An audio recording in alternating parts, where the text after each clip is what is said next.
प्यारे बच्चों, जय हिंद। आपका हमारे YouTube चैनल में हार्दिक स्वागत है।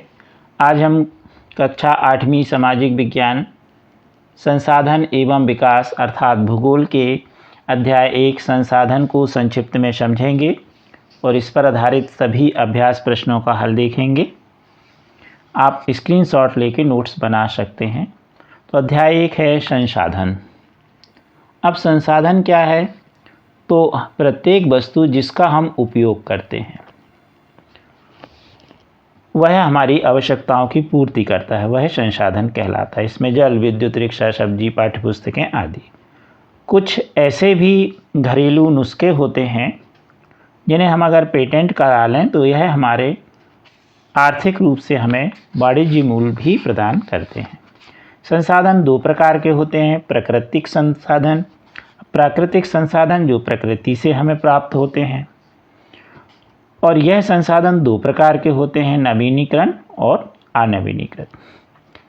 जैसे सौर ऊर्जा, पवन ऊर्जा, जल, ये क्या है? नवीनीकृत हैं। इनको हमें सावधानी से उपयोग करना है।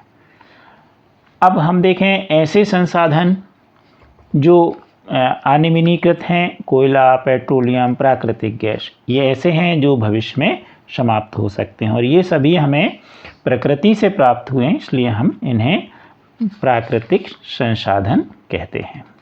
दूसरे होते हैं मानव निर्मित संसाधन। वे संसाधन जो मनुष्य द्वारा हमारे उपयोगिता के लिए बनाए गए हैं वो कहलाते मानव निर्मित। जैसे पुल, सड़क, मशीन, वाहन, तो ये सभी मानव निर्मित संसाधन हैं। अब इसमें पहला प्रश्न है, पृथ्वी पर संसाधन असमान रूप से क्यों वितरित हैं? तो प्रकृति पर जो संसाधनों का वितरण है भू आकृतियों, जलवायु, ऊंचाई, वनस्पति जैसे अनेक भौतिक कारकों पर ये निर्भर करता है। पृथ्वी पर इन कारकों में विभिन्नता होने के कारण संसाधनों का वितरण असमान, यानी पृथ्वी पर जो ये सभी जलवायु वगैरह है ये सभी अलग अलग होती, इसलिए प्राकृतिक संसाधन का वितरण भी अलग अलग होता है। अगला है संसाधन संरक्षण क्या है? संसाधन संरक्षण अर्थात सतर्कता और बुद्धिमत्ता पूर्वक उपयोग करना, उन्हें नवीनीकरण के लिए समय देना संसाधन संरक्षण कहलाता है। यानी हम उनका उपयोग आवश्यकता अनुसार सतर्कता से करें और हो सके तो उसका हम नवीनीकरण भी करें, यानी पुनः निर्माण भी करें। मानव संसाधन महत्वपूर्ण क्यों होते हैं? क्योंकि मानव संसाधन इसलिए महत्वपूर्ण है कि मनुष्य की योग्यता ही भौतिक पदार्थों को मूल्यवान संसाधन बनाने में सहायता करती है और हम आसानी से उस संसाधन का प्रयोग कर सकते हैं। सतत पोषणीय विकास क्या है?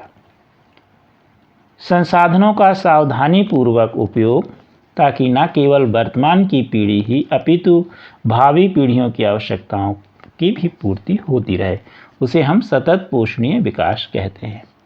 जैसे मान लीजिए कि हम बहुत अधिक वन काटेंगे तो वन भविष्य में समाप्त हो जाएंगे, तो हमें क्या करना है कि वनों को आवश्यकता अनुसार यदि हम काटते हैं तो एक पौधे की जगह हमें 10 पौधा रोपण करना है। इसी तरह जल का भी हमें उचित उपयोग करना है ताकि आने वाली पीढ़ी के लिए कोई परेशानी ना हो। तो यही कहलाता है सतत पोषणीय विकास। इसमें प्रश्न नंबर दूसरा है, सही उत्तर पर निशान लगाएं। निम्नलिखित में कौन सा संसाधन को निर्धारित नहीं करता? तो उपयोगिता, मूल्य या मात्रा। तो यहाँ पर उपयोगिता तो है संसाधन की और मूल्य भी उसका होगा, परंतु मात्रा उस संसाधन पर को निर्धारित नहीं करती। तो इसका सही उत्तर होगा मात्रा। प्रश्न दूसरा है, निम्नलिखित में कौन सा मानव निर्मित संसाधन नहीं है? मानव संसाधन है।